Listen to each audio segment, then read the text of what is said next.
Namaskar. Good morning to all in Assam. Firstly, I would like to thank Professor Jogan Kalita, the Secretary General of the Zoological Society of Assam, for inviting me to give this talk. My thanks also go out to all parties who have made this possible. Now, assuming that my voice is clear and my slides can be seen, I'd like to start my talk. When I look at the current pandemic and its relationship with biodiversity, three things jump out at me: the good, the bad, and the ugly. And I'm going to talk about all these and more this morning. Before I go any further, there are a few things I'd like to say. My talk today comprises of three main parts: a bit of background to biodiversity and the COVID-19. Then we go into the good, the bad, and the ugly of the COVID-19 and biodiversity. Finally, we'll go into the part where we will discuss where we shall go from here. The first part might be a bit boring to most of you who have a background in the relevant sciences. However, I decided to proceed with it for two reasons. Firstly, it will help to put into perspective what I wish to say later. Secondly, I wish to make this talk accessible to viewers who are not subject matter experts. So let's start with the basics. What is biodiversity?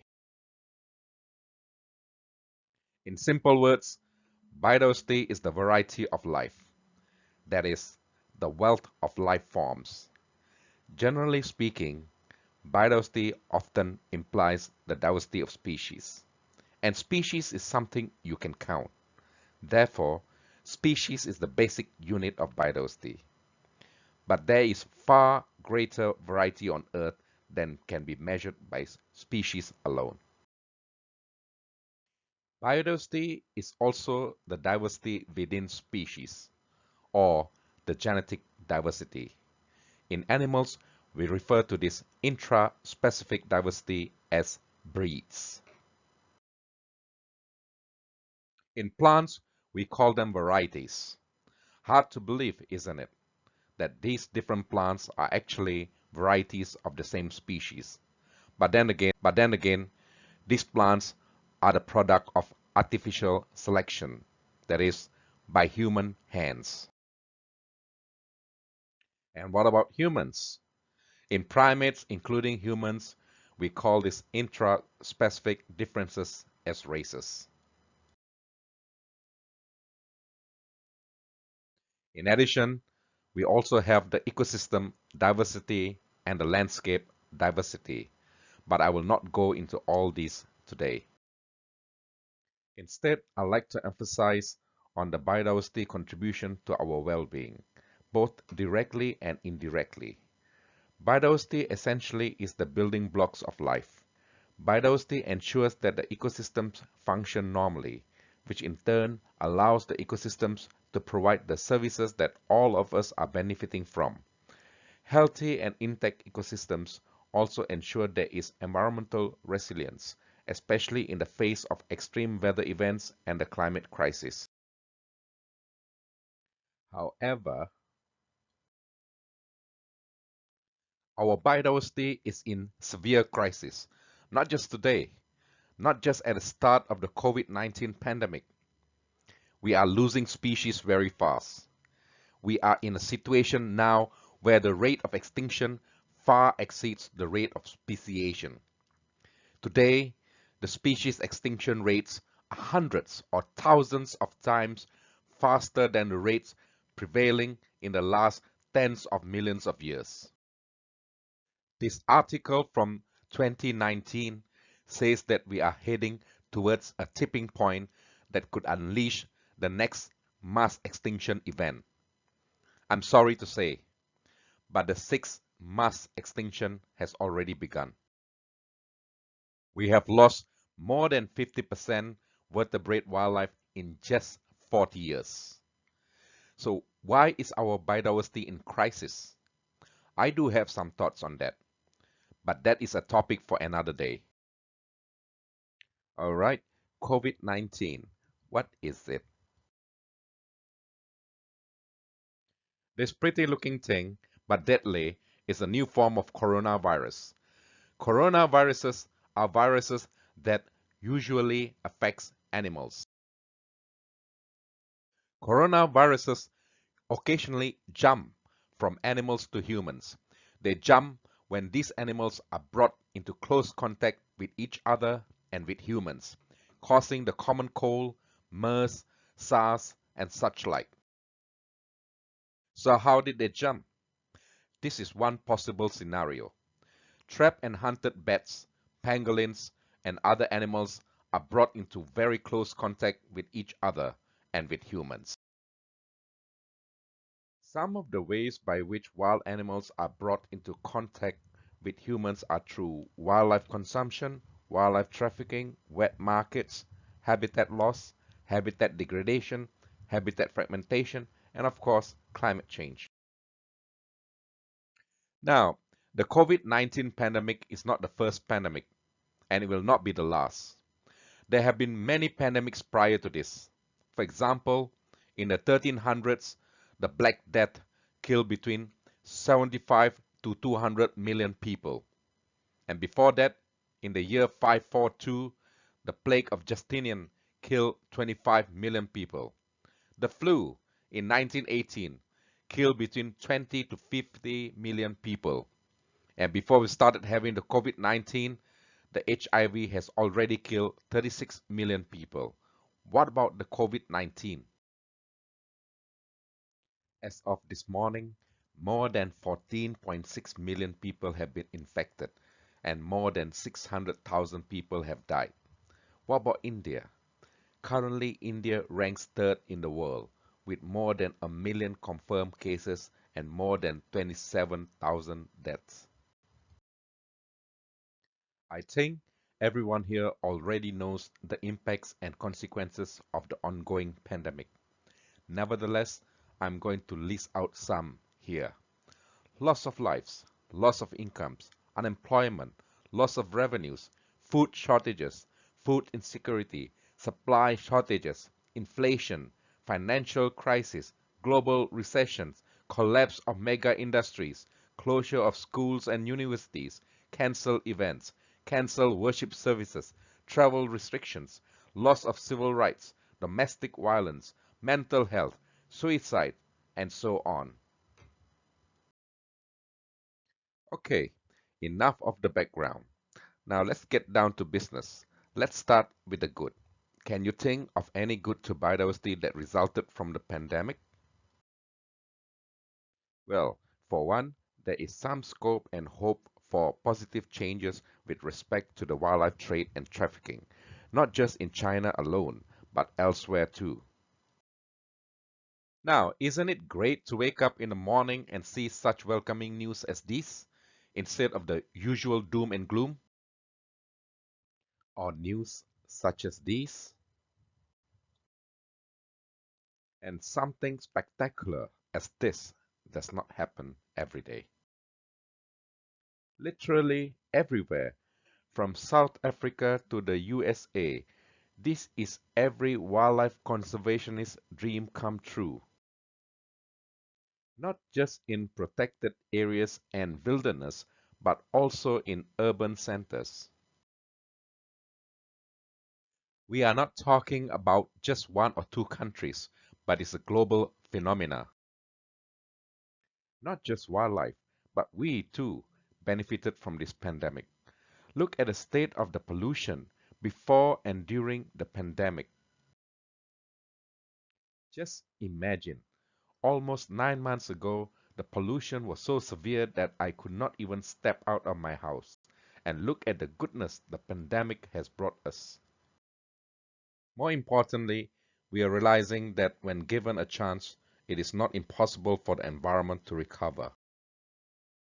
So whether the pandemic is Thanos' final victory from beyond the grave or not, it nevertheless allowed biodiversity to thrive and ecosystems to recover. And it informs us that drastic actions are needed. What about the bad? There are many bads. but here I'll focus only on the ones that affect biodiversity. Firstly, no governments were truly prepared, although some mobilized quickly. Secondly, long-established protected areas or parts of them are being degazetted for the benefits of a few. Many people have worked so hard to get this wilderness protected, but yet you get dangerous leaders who revert the years of efforts within minutes, such as this narcissistic, egotistical, racist buffoon. Sadly, our biggest threats are coming from our own governments. We are talking about state-sanctioned logging, drilling, mining, and encroachment. Some countries really have it very bad. This guy is just pure evil. Not just biodiversity and the environment that are affected, but also populations of the indigenous peoples. We are talking about the nation's leaders taking the advantage when their own peoples are suffering. Likewise, in Asia. Moreover, we are seeing an increase in poaching activities in some areas. Then we have the issue of pets becoming unnecessary victims amidst the panic. People who keep pets say they love animals, and yet they abandon those that they love, and worse, they abandon those that trusted them. On the other hand, captive or domesticated wildlife are also at risk of being abandoned or culled, as they no longer can generate income for the owners or there's no one to care for them. Then there is the excessive buildup of waste, which pose a major threat to biodiversity, in particular aquatic animals. Simply unbelievable, isn't it? Besides mess, the main waste accumulated are single-use packaging for takeaways and food deliveries. Apparently, people these days do not know how to cook anymore. What a shame. Now we come to the ugly. What do I mean by the ugly? Here I am referring to the ugly truth. Now, when we go through the ugly, I would like you all to start thinking about the whys and the hows.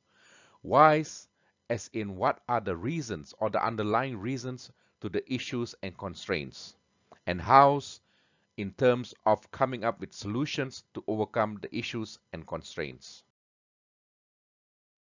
One of the ugly truths is that despite a better understanding of the COVID-19 and other zoonotic diseases, and despite a better understanding of the significance of maintaining intact natural ecosystems and biodiversity, yet we appear to have forgotten the lessons that we just learned. In our mad rush to recover our economies and lifestyles, we chose to ignore the opportunities that have been presented to us, such as the opportunities to introduce or strengthen the relevant legislation and policies. Although unfortunate, it is partly understandable that the common person is more concerned about his or her immediate pressing needs. However, it is definitely unacceptable for governments, industries, corporations, and large businesses to remain more concerned only about their recovery and profits than about our collective well-being. And their mad rush is also putting more pressure on biodiversity and the already fragile ecosystems. What about educational institutions? Are they not adapting to the new needs of future graduates? Now, what's the point of having a degree when there might not be any demand for such degrees in the future? Having said so, have you realized that our current education system hasn't even prepared us for this pandemic and its consequences? Now we come to the final part. In this final part, we shall together look at the underlying issues. and rethink our approaches and strategies to overcome them. One very clear and major issue is that we tend to measure development in terms of economic development. In addition, there is prevalent greed and indifference towards natural and biodiversity resources. Moreover, many of us tend to be indifferent towards poverty and social inequity, allowing the rich to get richer and making the poor even poorer. And the consequence of these practices and mindsets is that the environment, the education, and so on are given token attention, and everyone suffers. Now, although there are numerous related conservation and research works out there, but how many of these works gets published? How many of them are published in peer-reviewed journals or published in open access online journals? And how many are published in a language that is easily understood by the policymakers, decision makers, journalists, and the public? Many of these publications tend to give the same oft-repeated recommendations, but how many actually list out the actions and activities needed, that is, the how-to? And how many actually take it beyond the publications, that is, putting theory to practice? Our education system is also to be blamed. We tend to focus on providing the knowledge, but not much on the skills and the attitudes. Yes, once upon a time, gaining the basic knowledge was what education was all about. But while the world has evolved, our education system has remained static. There is hardly any focus on developing the learner's capacities or competencies. It is not adaptive enough for learners to deal with the ongoing or potential issues. Also, our educators tend to spoon-feed the learners, instead of allowing them to be creative and critical. We also lack sufficient, qualified, and dedicated, and importantly, passionate educators. And because economic development takes precedence, therefore there are now more business schools than those offering the essential disciplines. And most of these business schools preach success through competition rather than cooperation. And then we have our education system messed up by our dear, wonderful politicians, be it the curriculum or the quality of the schools and the educators. Now let's take a look at the issues encountered at the tertiary level education.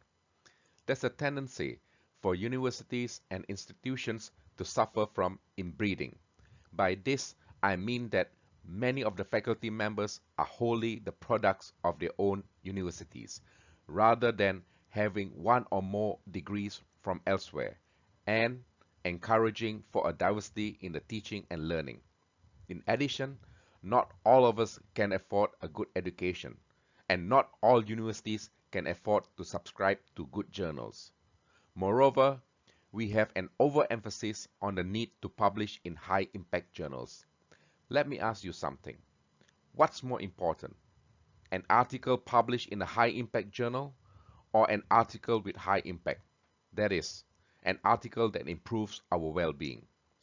Is the focus on impact journal publications really about acquiring high-quality outputs? Do you know that impact factors were initially used for guiding libraries for making decisions about journal subscriptions? And now, it influences and simultaneously mess up the academia.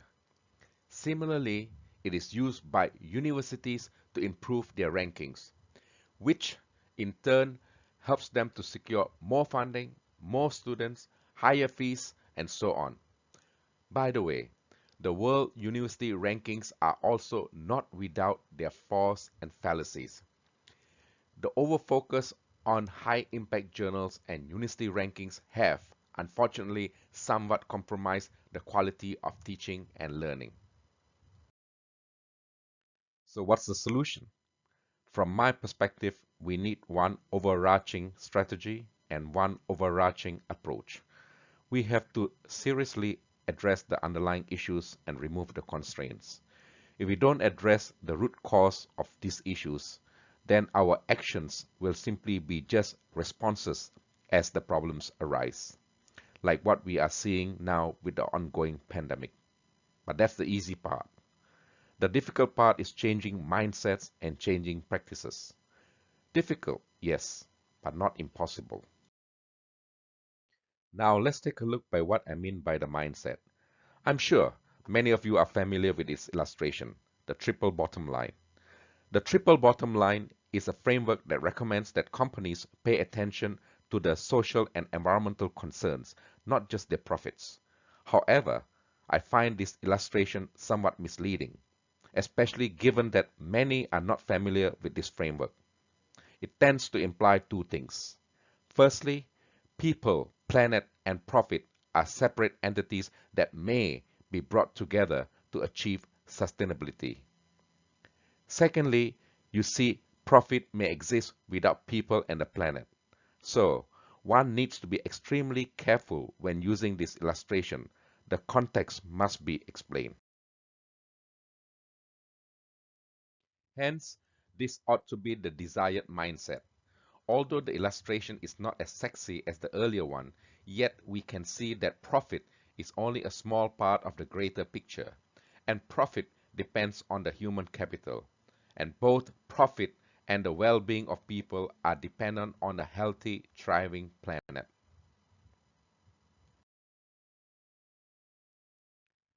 Let's now take a look at the ongoing mindset and the actual practices. As I mentioned earlier, because we measure development in terms of economic development, therefore we operate as if profit is the foundation to everything else. So with this mindset, you can see how shaky our practices are. And this is not something I've dreamt up over a good dose of Apong or Judima. The evidence is all around you. Thus, this should be both our mindset and our practice. Governance, legislations, policies, education, all should be designed and implemented with the planet first. With that, I'd like to end my talk with a quotation, which I'll read out. Our lives begin to end the day we become silent about things that matter. Why this quotation? It's because only a tiny fraction of the world's human population that are truly concerned about this planet and its denizens, and are trying to do something about it. What about the rest? Well, some belong to the marginalized groups, and they are preoccupied with their immediate needs. The rest of us, we are driven by selfish greed, or we are made ignorant by our failing education system and by our failing governance, or worse, we chose to remain silent. By remaining silent, we are actually supporting all the wrongs. You decide. So, Doinobat, I hope you did not find my talk too depressing. You know what? Some of my students say they come to my lectures to forget their personal problems because they say my courses are more depressing. Thank you. I hope to see you all in Assam one day.